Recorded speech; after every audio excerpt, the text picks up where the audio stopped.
What's going on, everybody? Mortem here, this time bringing you a look at The Outer Worlds 2 after having played it for about 10 hours and chatting with the developers over at Obsidian via a very recent, earlier this week in fact, hands-on event. Now, just in saying that, I of course have to explain some things, but for those who just want to get on with it, there will be timestamps in the description and you'll be able to jump around a little bit. Important that I mention right off the bat that Xbox provided this trip, they flew me out there, so I could take this look at the game. There were a few other people there, so I'm not the only preview you'll be seeing today, presumably anyway. However, the reason that they wanted to do that was, if you guys remember, about a month or two back, I took a look at the prologue of the game, which is basically the introduction to it, and had a hands-on experience via a remote demo they had provided. And both mine and many other creators who took part in that, general feedback was that it was a pretty good prologue. You could definitely see the pieces, but with it, of course, being an RPG proper, it was hard to really make much of an assessment from so short of a playtime. So they wanted to invite people out where we could take a much longer look at the game and then, of course, bring that information to you guys. Now, this does come with a couple of caveats. Obviously, I'm not going to be able to talk about things like certain story elements, companion quest lines, basically the very obvious things that would be a spoiler. And to that end, much of the footage I'm going to be showing you is from one particular area called the Vox Relay. What's more, because of that, I'm going to be using my footage from that prologue preview to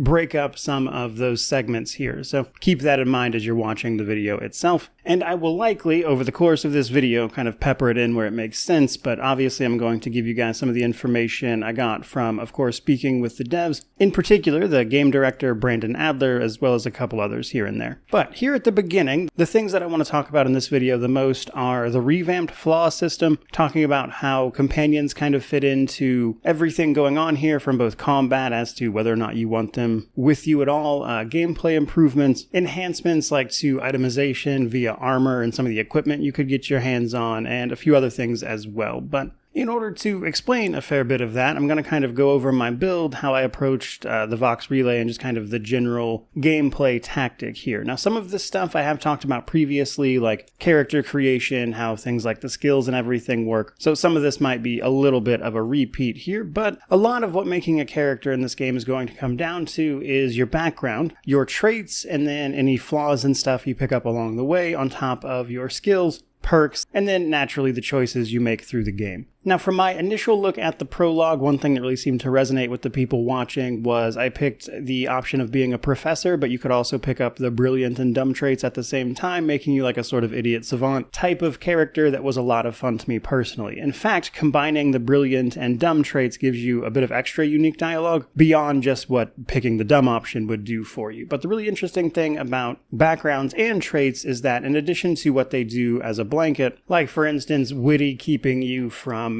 falling below neutral with all the factions as an example, you'll also be able to unlock a bunch of extra dialogue, which might give you some unique ways out of individual situations. So just straight away, picking your background and your traits are going to make things feel pretty different, but where things I think are especially improved from the first game is the flaws system. Flaws now are much more immediately impactful to the gameplay. So just to walk you through a couple of them and how they affected what I was doing, the first one I grabbed was over-prepared, basically reloading before a magazine is empty. Eventually unlocks this, but it can give you a 50% increased magazine size as a baseline, but if your weapon's magazine ever runs empty, you take a huge hit to your damage. And I wanted to focus on this one in particular because while that might seem initially just kind of generally helpful with the extra magazine size, it's really in combining it with other stuff that we're about to talk about where it really starts to get niche and specific. But the next one, as an example, Teetotaler allows you to avoid drugs basically, which means the toxicity you receive from your inhaler, which is your healing item, is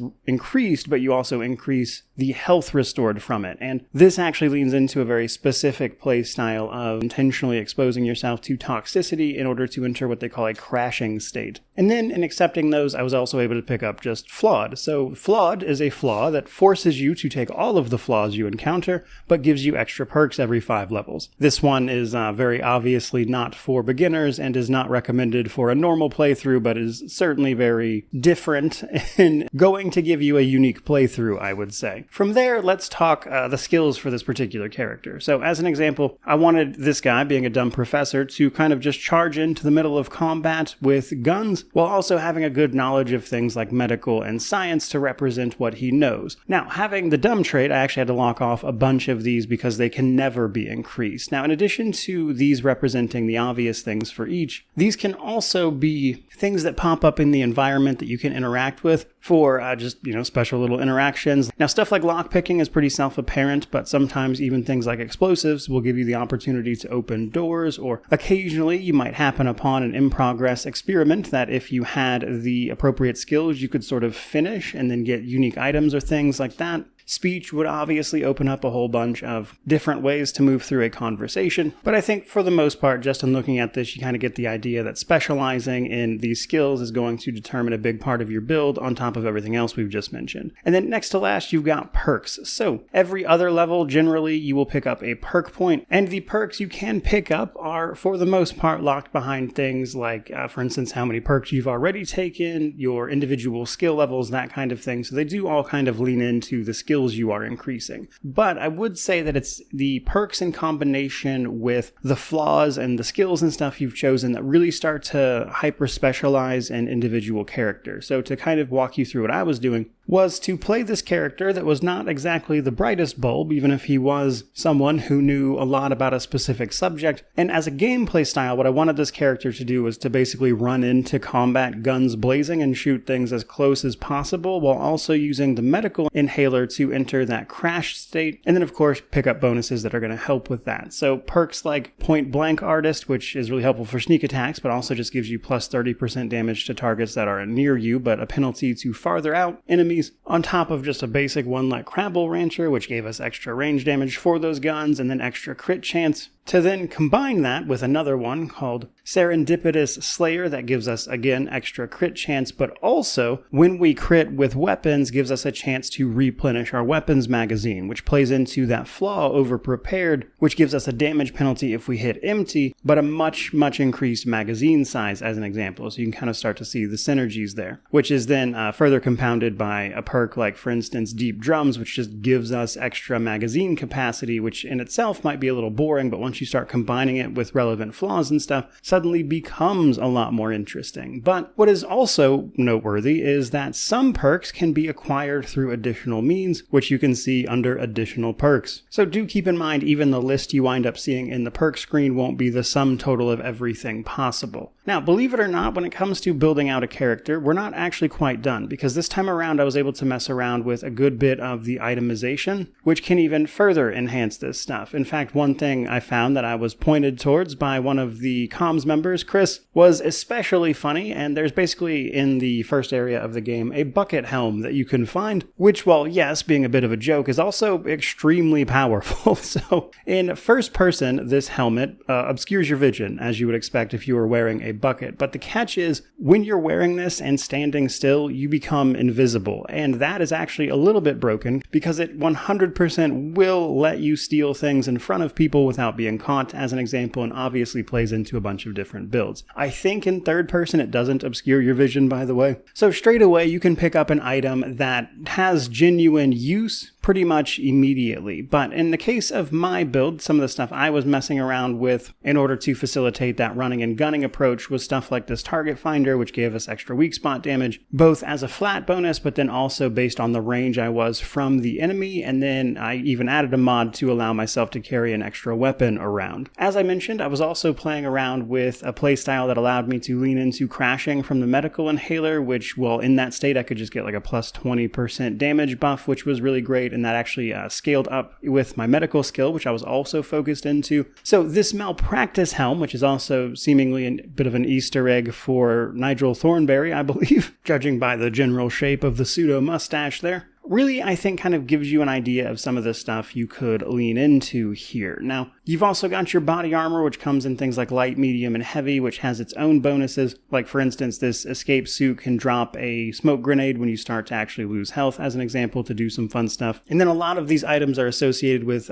certain factions, and if you have all of the armor from a specific source like that, or that's kind of what you're wearing, you can get a perk that enhances that even. But I've talked a little bit about the medical inhaler up to this point. So important to to mention that you will, as a sort of baseline healing item, get this inhaler. This inhaler can be customized with up to 4 unique modules that provide different effects while also adding toxicity to the heal. This is part of the Ziranium poison that is present in the game, which takes 2 forms. If you are in an area that will have Ziranium poisoning, what it does is reduce your maximum toxicity threshold, meaning that the amount of toxicity you can handle before crashing gets lowered, and then you can go heal that by doctors in town. The other part, though, is when using the inhaler, you take in toxicity up to a point, and at max it puts you into a crashing state, which reduces your healing, but as we've seen, has a bunch of extra effects that can be something you lean into if you wanted. Now, much of the reason that I wanted to actually explain some of that to you is to kind of get across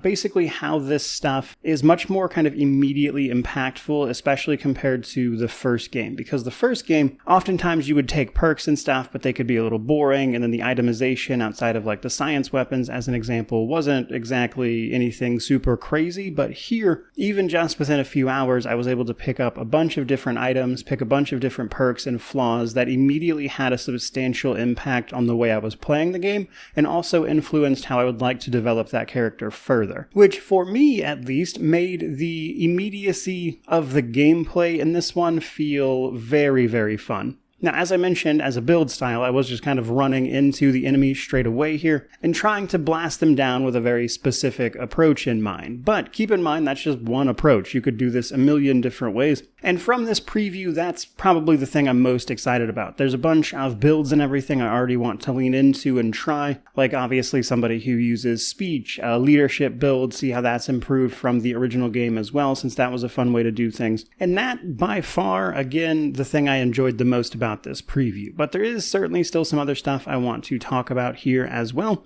For starters, we do have crafting and mods. You obviously heard me mention this a little bit via the equipment section there, but you can modify equipment, you can craft a bunch of stuff to give you resources and stuff. You'll gather things up as you're exploring and then obviously turn that into the things you want to craft. You'll be picking up all sorts of recipes and diagrams from places, and a lot of that can include mods to your already existing equipment, which will let you enhance them in some way. This can do things like allowing you to carry extra weapons around, giving you extra slots for your inhaler, or even making use of your gadgets. So tactical time dilation makes a return, and that is essentially the VATS-like system from Fallout that we see in this game that allows you to slow things down in this RPG and aim a little more, and that's obviously a build style you can lean into. But what I wanted to mention here was that tactical time dilation is part of the new gadgets system. So it's not just tactical time dilation, but there's a bunch of items that you could use in its stead. One is a Ziranium shield, as an example, which can protect you from some of that environmental Ziranium poisoning, which can reduce your toxicity threshold and eventually kill you. Very early on, if you wanted to play a sort of more sneak-oriented type of build, you could instead go for the body disposal device. One thing about stealth in this iteration is that if enemies find bodies, they will be alerted to your presence, even if you've been quiet. And that's where a gadget that can just straight up dispose of these bodies by melting them away via acid comes into play if you wanted to play that way, as an example. But it doesn't just stop there.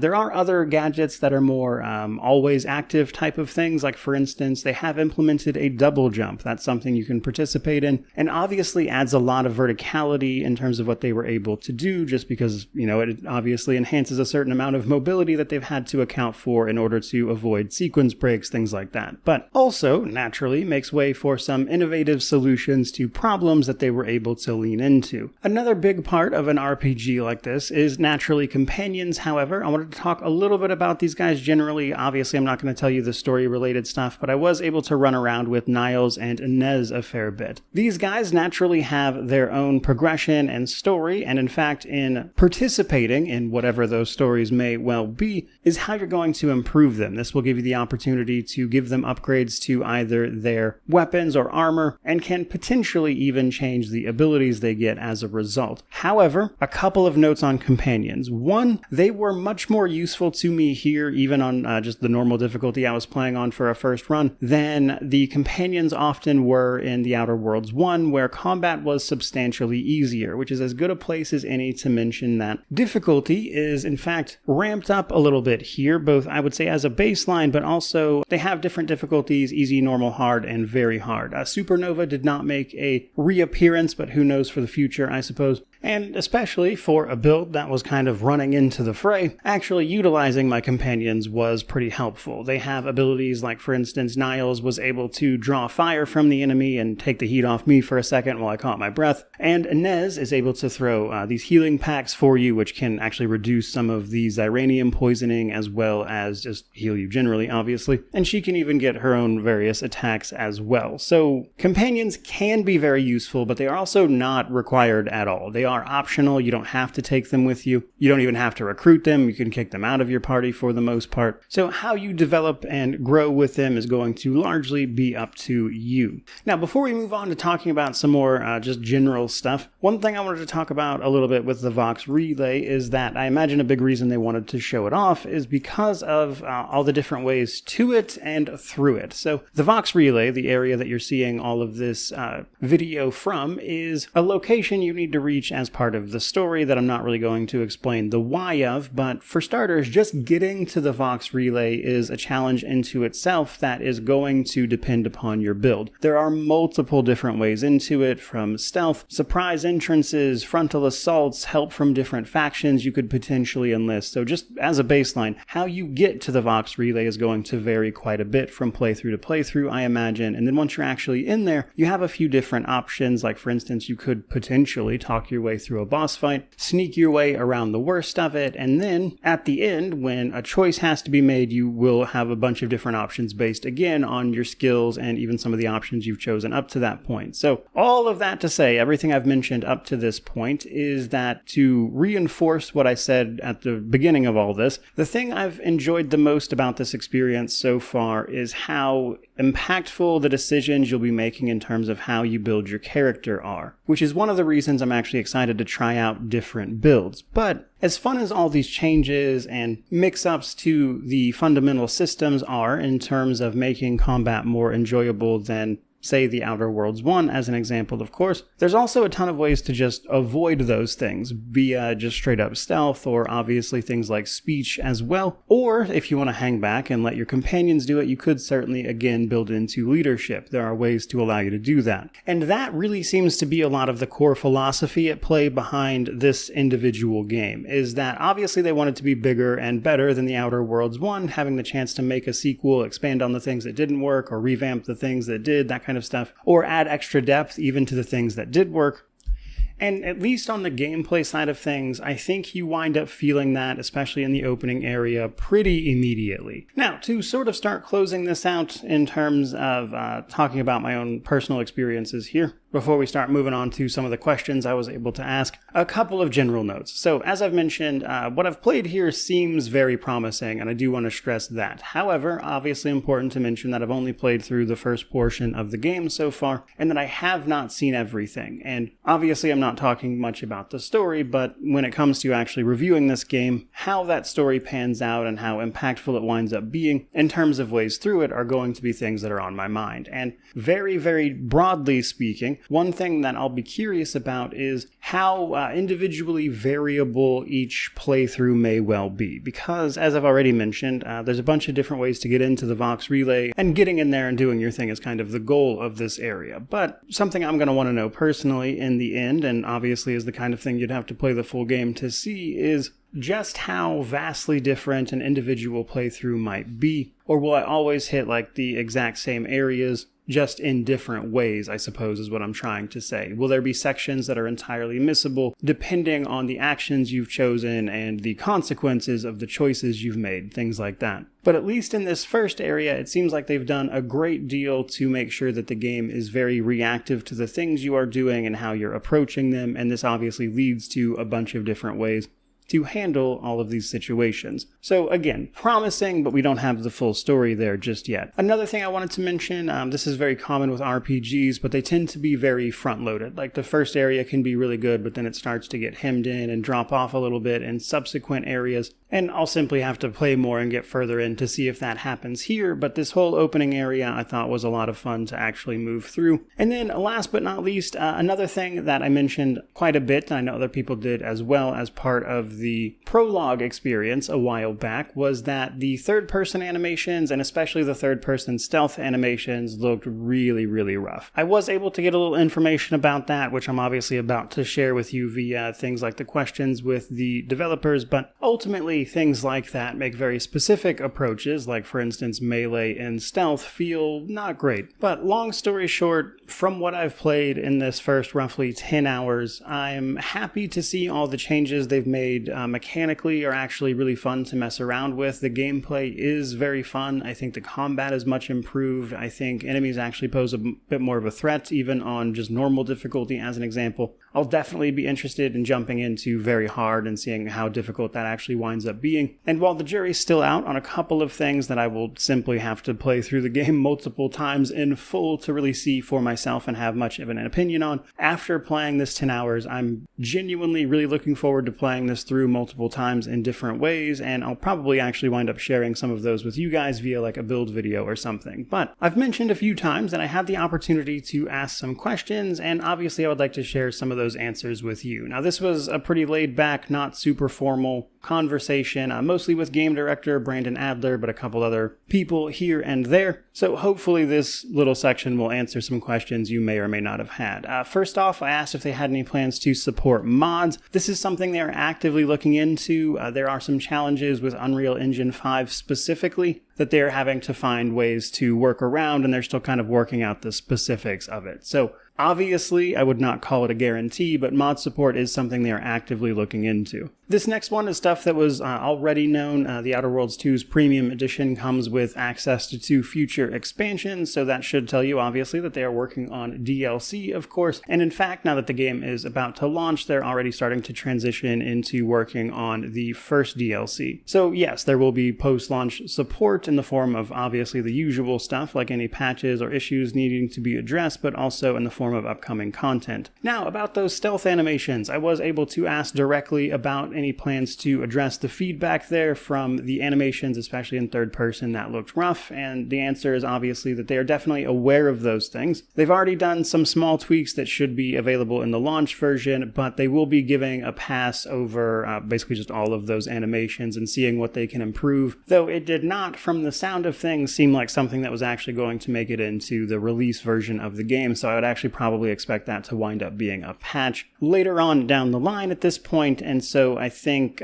first-person melee is probably going to be a little underwhelming for a lot of people just based solely on how rough some of those animations look, especially in third person. Another couple questions I got to ask were about the kill everyone or pacifist routes. Being able to kill basically everybody you met was a big part of the Outer Worlds 1, even if it wasn't a popular choice by any means, and that for the most part makes a return in the Outer Worlds 2. There are a couple of people that you cannot kill, but by and large, if you want to walk into a town and go full murder hobo and still progress the story, yes, that is absolutely possible, outside of, again, a couple of NPCs. Now, on the flip side of that, if you don't want to kill absolutely anyone, a pacifist run should, for the most part, be possible. From the answer I got, they are pretty sure that one person has to be killed, and even for that instance, you could theoretically rely on your companions to do it if you want to build into leadership, depending on your, let's say, definition of pacifist, but it should be, for the most part, possible to do a pacifist run. Another question that I was very interested in personally was asking about the removal of things like attributes in favor of things like traits and skills as an example, and how they were changed from the first game, of course. Now, I got a really interesting answer here in the form of attributes and things are often incremental changes, and you can actually still see some of that incremental change via things like the skills as you get them leveled up. That actually will provide sort of incremental stat boosts, and then the higher those skills are, the more skill checks you can clear with them. But what they wanted to do was move those attributes to things that felt more immediately impactful when you picked them up. Like, for instance, you don't need increased strength to like break open doors. What you need is the brawny trait. And sometimes these things are a little interchangeable. Like, for instance, if you have enough engineering skill or enough explosive skill, you might be able to forego something like the brawny trait in favor of just, either fixing or destroying the door to begin with. And The idea there, along with the changes they've made to things like the flaws system, was for the player to feel the impact of their decisions more immediately, as opposed to obviously slowly over time, even if there is still a little bit of that in there. Now, I will say from having played this personally for myself, I think this approach works. Obviously, we'll see how everybody else feels about it when the game releases, but I think it panned out. Speaking of remaking flaws, I was able to ask what the process behind kind of revamping the flaw system was, and their goal basically was to, when they first started development like 6 years ago, go through the Outer Worlds systems and mechanics and see what they either wanted to just try to improve or iterate upon, stuff they didn't want to keep, things like that. And kind of the general feedback from both the devs and the people who played the Outer Worlds one was that the flaws were a really great idea that mechanically just didn't quite work. And so the goal there was to take flaws outside of just, the new ones that they've added, but to take flaws that kind of leaned into a play style, and rather than, say, punishing you for it or making you worse at that play style in the form of like a phobia or something that caused stat debuffs, but rather have flaws that encourage the type of gameplay that triggered those flaw pop-ups to begin with, while providing a penalty for not playing that way. So it was a bit of a shift of focus that, even just from playing around with a few of them, I think really works, and I think might well be the area that people feel the changes from the first game the most. The second to last thing I wanted to mention is verticality. So I mentioned this briefly via the addition of things like double jump boots. Now, when you say that, you might think that like, oh, this is just pure exploration and stuff, and it can certainly help you with that and even get into some places you maybe shouldn't be necessarily, or even open up some pathways you might not have thought about initially. But the catch here is that double jump boots don't save you from terminal velocity. That's something to understand straight away. This basically means that if you jump down a cliff and then try to double jump at the bottom to save yourself from the momentum, it will not save you. You will still die. But it also allowed them to lean into elements that allowed you to be more, again, vertical in motion. You can get on top of a lot of buildings. You can get over a lot of stuff. And they wanted to lean into that in terms of offering you ways through certain obstacles,